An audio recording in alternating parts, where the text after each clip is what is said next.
welcome again. So it's a day 2 today.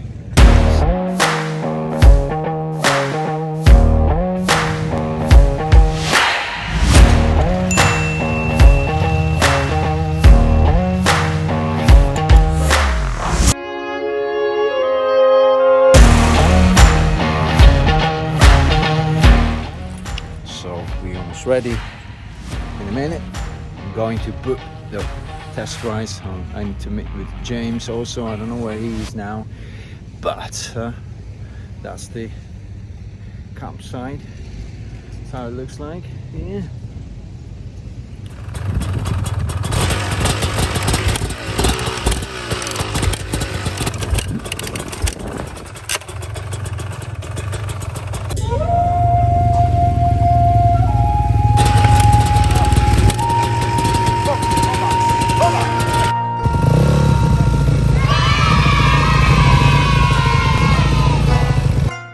Right now, I've met James. Hello. And we are going to look around and see what we can book today. The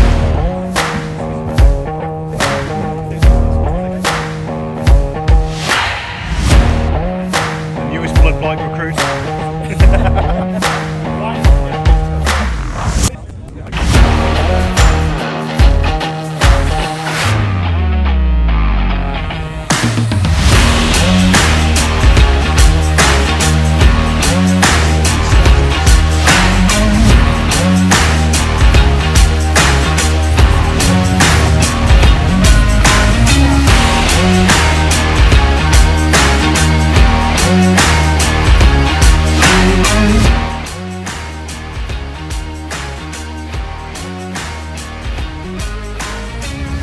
How's it feel? Nice. Looks comfy. Yeah.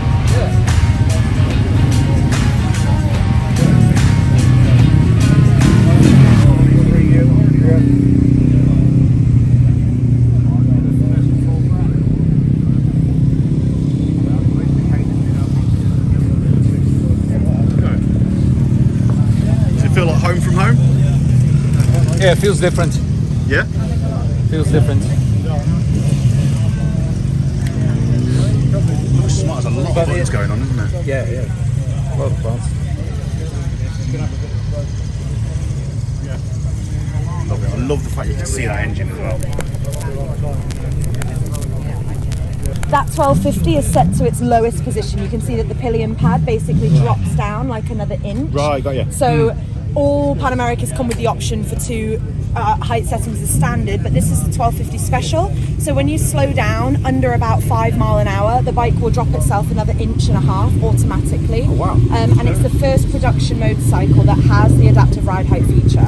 So basically this bike, as you slow down, it's very clever. It kind of takes note of your weight and the speed you're going at. So roughly anywhere kind of below 8 miles an hour, it will start to lower you down, and then if you continue, you won't feel it. It's not like it's suddenly going to drop. It won't suddenly like plummet you to the floor.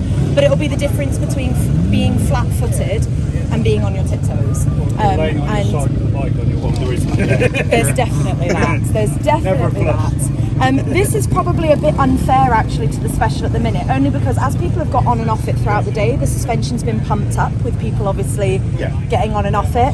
So what would normally happen is we would flick its ignition on and you could visibly see it drop down. The problem we've got is this is just one of our static bikes at the minute, so there's no fuse in it.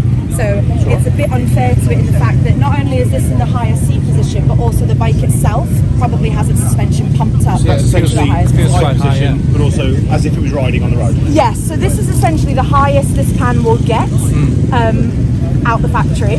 We do have, not only have you got the manual option to click the seat from this setting to that lower setting, we've got a reach seat that will drop a further inch, and we've got a tall boy seat that will pick you up a further inch. So there's lots and lots of options to make it much more accessible. But the standard, which starts at 15,500, that is the bike that is the only option to have that adaptive ride height. The 1250, you can't upgrade to that. But also, as standard, the special has the hand protectors as well as heated grips that come as standard. But yeah, the kind of 1250 doesn't have those added extras, but they can be added.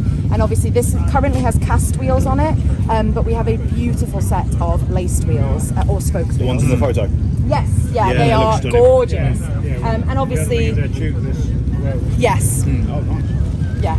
Oh, I love that you know that. So yeah, basically everything on the Pan America was done with function informing form. So there's nothing on this bike that's here just for aesthetics. So we don't have any kind of plastic wings or scoops or any bits on the side. The horizontal headlight was actually chosen purely for function. So essentially, rather than a round headlight, the horizontal is going to light up the entire peripheral of your trail. It performs much better. Also, sharp nose fairing is a nod to our heritage for our road glide. So it obviously has the lines of a road glide. And fundamentally, this horizontal line that you see that kind of cuts the bike's fairing off, that was done purely with intention to mimic the Harley-Davidson dash in between the name. All about kind of the horizon, going towards the horizon, that endless road, endless journey, endless opportunity. And as I say, it was really designed to stand out from the crowd as well. If you lined up a Triumph and a BMW, they're all quite pointy, they're all quite beaky, they've got one eye bigger than the other. I don't do a lot of off-road riding. We were coming down mixed like shale roads, and they were steep and they were downhill, and it just doesn't let you grab any brake or do anything stupid. The traction control is insane. It does make you look like you know what you're doing, even if you might not really know what you're doing. But the Pan America 1250 comes with 5 ride modes, so it is still. So what's the additional one? Is that like? You have an off-road plus, Right, which okay. is like super gnarly off-road. It takes the traction control down a bit. That's for like the mix of the world. You can manually turn that off as well. And we've also got a sport mode plus as well. So it's got several options in there. Plus, does that mean you can adapt it yourself and gain how It's got some additional adapters in, but there are 2 customizable maps on here as well, so you can make them your own. The 1250 doesn't have that option, but as I say, the ride modes are that different that actually I think that if you have rain mode, road mode, sport mode, off-road, you will notice a difference between those modes. Is it just the mapping of like the throttle, or is it the suspension as well? Suspension, throttle control, traction control, it's just clever. It's a very clever bike. Okay, so I'll just go through starting and all that. So start them. So to start them, nice simple operation. So press this button, and this has got the rising rate suspension on it. So as you can see, when we start it, it'll rise. So all we do to start it, press that, and away we go. You can see the modes there. If I press this, rain mode, there, road mode, sports mode, off-road mode. It really is a big kind of, when you're out playing with a device, you can really see a big difference. Road to sports mode is incredibly different. Okay. Absolutely. Other good thing with this bike, the traction control on it is really good. Okay. It's got that safety device where you snap the throttle and it goes, no, not on me you don't. I like to be safe.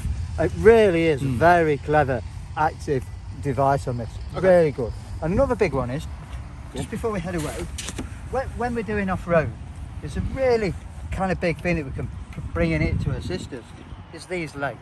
They're the best stabilisers we could ever ask for. So if we connect with the ground and use them, we can actually, when we get to the more tricky bits, nice and calmly take the bike for a walk. And how I kind of sum that up is, if I keep these clean and wear the soles of my boots out, I've had a good day out. If I come back and these are dirty and these aren't scuffed, I've kind of let myself down more than anything for not using them. Absolutely. So we'll have a little practice in here in a minute. So all we want to do is we can just nice and calmly pull the clutch in, cover the front brake, put our feet down and take it for a walk. And then when you come across bits where it's gone technical, it really allows you to keep that momentum going and go through it. Like, probably fair, a lot of the problems out on the track is because people haven't connected with their feet and they go down. As we all know, adventure bikes are heavy, so to pick them back up is very tiring. Whereas if we just kind of, you know what, I want to put these down, it makes a difference. Yeah. Absolutely. So what we're going to do in a moment, we're going to do a couple of laps around the arena on the outside, and then we're going to bring into play, slalom through the cones over there. Lovely. And then we're going to go as slow as we can between the two cones, just to kind of connect with the clutch. And then when we get to that point, we're just going to sit on the seat, put our feet on the floor, and take it for a walk. Okay? Sounds good. Yeah, so I know you do, but please, before we leave, just make sure your helmet's done up. And then we'll go and head away, and we're just going to loop round where these guys are going. It's a bit of a hill over there. We'll go and have a play on that, and then we'll do that till it gets dark for me. Go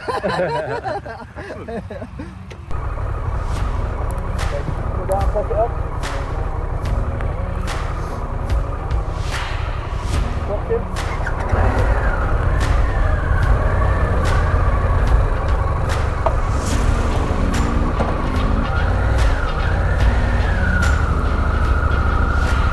Right, so we're doing the slow ride.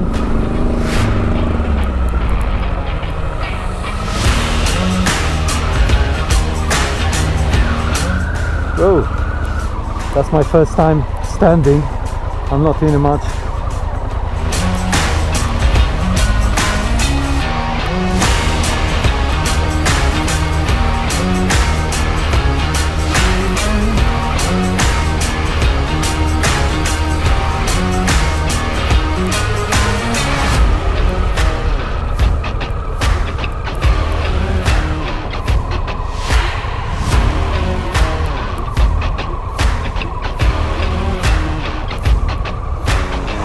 Wow, it's the first time I'm standing on the bike.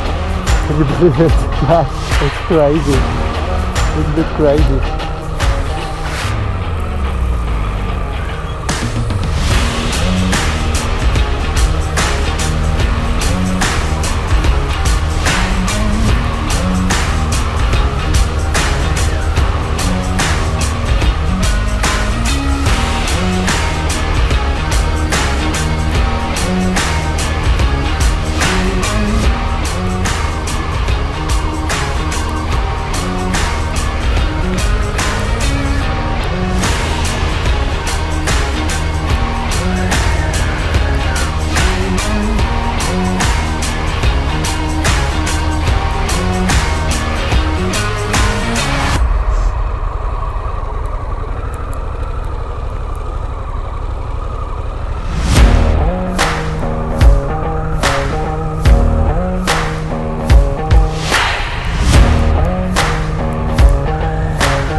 This is first impression on adventure bike, guys.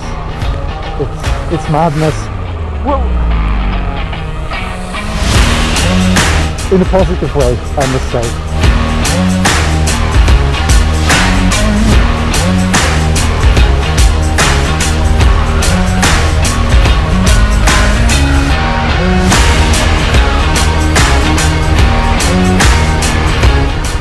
So we're going on the track.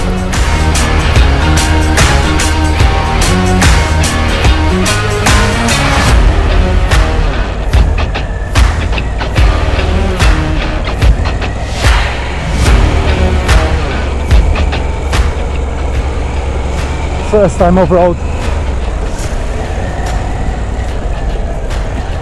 Yoo-hoo! Tell you guys, it's totally different experience.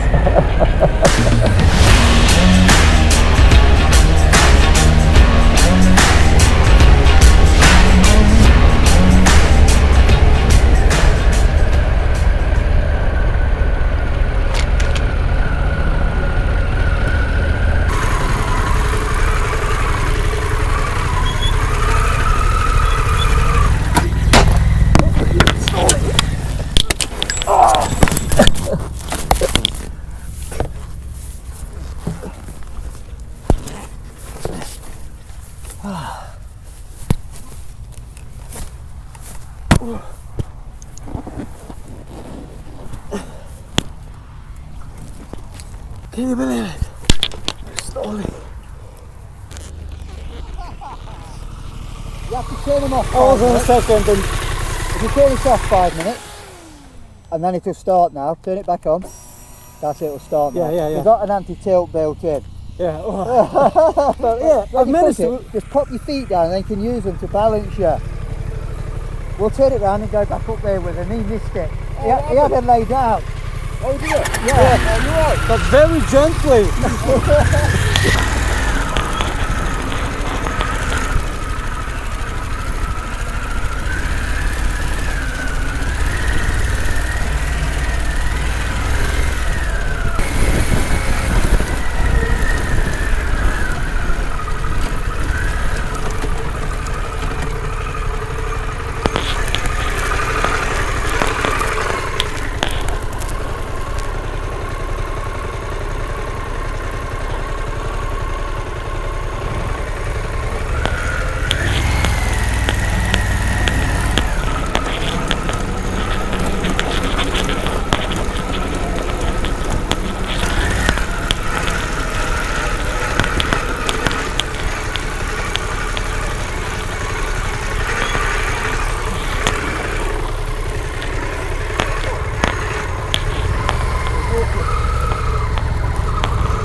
Hey? That's got some real grunt behind it. You know, you push the throttle, it's whoa, you can feel it going. So we've just come off the Harley-Davidson adventure bike. What an experience! What an incredible bike! That engine is so. There was so much grunt to it, wasn't there? Yes, absolutely. We had our first off. I have to say it. I have to do it. I'm sorry. But no. I mean, how did you find it? You're new to adventure biking. You've obviously got a Harley at the moment. So what was it like to come to come to an adventure bike? You know, that was like completely new chapter for me in my sort of journey with the bikes. And the way actually this Pan America sort of stands, and you know, you're sitting on it and it actually lowers itself down, which is like, whoa, That's new technology. that's kind of like amazing, because I'm 5'7", so I'm not really tall person, and for me that was like, yes, I can actually reach with my feet, you know, 4 feet to the ground. And then we did that walking ride. So these bikes are like a butter, so easy to ride actually. Yes, that's what it is. It's amazing. You know, we've just done this course, and one of the Harley-Davidson guys, fantastic, you know, trainer, has taken us on a little circuit, little kind of route he's put together. So there's a bit of hill climbs, bit of rough terrain, bit of slippy terrain, and it was good to see it working through its paces. Is it an off-road bike? Personally, no, but it's got the capabilities of handling it. Whereas, you know, put that in a road situation, it's your typical sports tourer. It's a fantastic, well-balanced bike. It's bloody comfy. The controls all seem quite intuitive, and the look's growing on me. I must admit, it is. It's something that's who knows. But right, should we go into some more test rides? So, what do you think about you know, comparing to your BM? I knew you'd say that. I'm very used to the BM, and I have made a few tweaks to it to make it a bit more comfortable for me. So I've raised the handlebars a little bit. I've got the seat now in the right sort of position. I think, to be honest with you, I think with a bit of tweaking and a bit of personalisation to make it more for me and my stature, if you like, it's a very good competitor against the BMW, and that's saying something. I mean, it hasn't got that fancy telelever suspension like the BMW's got, but it's got the characteristics you want. That twin engine, I keep saying it, that engine is phenomenal. Yeah. It is silky smooth, and yet when you want the power, it's there. And the electronics they've put on it, I'm hoping the Harley electronics are a lot better than they used to be. I'm sure they are. But you know, with all those, the ABS, the traction control, the suspension self-leveling, you can feel it working with you. Yes, absolutely. So yeah, no, I'm well impressed. Will it take me away from the BMW? I don't know yet. Jury's out. Yeah, so that will be it for the Harley test ride, and stay tuned with us because we're gonna test some more bikes. Nice one. See you later. Ride safe and be free.